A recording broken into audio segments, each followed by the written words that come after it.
They say podcasts are going to replace books. I don't know about that, but I do think TRS clips will assist your learning process. Maybe my first question to you is, everyone knows about your first meeting with him and what you felt. Was it in the first meeting that he touched you on the forehead? No. No? My first meeting is where I put my head on his lap. Okay. I want to ask you about what happened post that first meeting, just in your mind. Did you internally feel like, what was your human journey? Did you internally feel like you're going to go on this journey with him, this lifelong journey with him? There was no such decisions. Okay. There was no such reflections. I simply felt I want to be in the fragrance of this man. I wanted just to look at him, and disappear. And that's what happened. Do you still think about him today? Is he not part of me? Is he? Very much so. Okay. Very much so.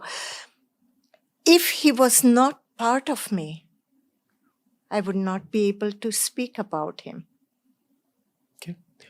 The public perception is that, towards the end of his earthly life, y'all had distance between each other. I left him, and then I never looked back. It was his teaching, burn your bridges behind it. Okay. There are no second thought, no doubts, and no other terms that I use how I feel about Bhagwan. Okay. And for me, Bhagwan was a man, I fell in love with him. And he was man just like you and me. I used to sometimes tell people who work near me, close to me, I used to say, why you are doing it? Why are you feeling upset that Bhagwan, you heard this gossip or that gossip? He's a man. Why should he not feel like a man? Allow him the ability to have human emotions. Allow him the ability to have toothache. Or bit of anger. What is wrong with it? We go through that all our life. Yeah. And that generosity to allow Bhagwan to be just a human. I guess I was the only one who offered him that. And yet, oh my God, he is my God. He sits in my heart. He occupies 100% of my heart. There are no doubts. There's so many young Indians. Actually, there was a phase where lots of people were turning to atheism and not believing in a higher power, whatever you want to call it, God, Bhagwan, etc. And now there's this whole phase where young India has turned back to its roots. And that's what I was telling you on this show. Monks are really kind of... So on this show, the audience really enjoys having monks. We enjoy kind of speaking to the so-called God men, etc.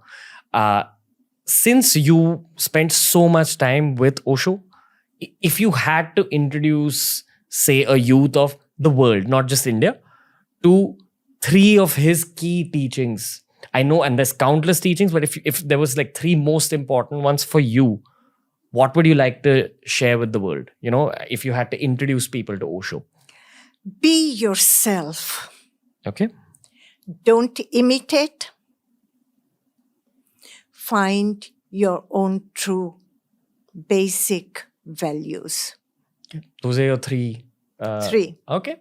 You said 3, no? No, 100%. Okay. And then there's a 1,000 more.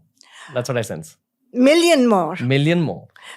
The reason million more, because every moment is different than the other. And you have to move through those moments. Okay. Let's dive in a little deeper. If someone had to begin reading about him, which book would you recommend that they can start with? I recommend anybody who wants to know Bhagwan, books up to 1985.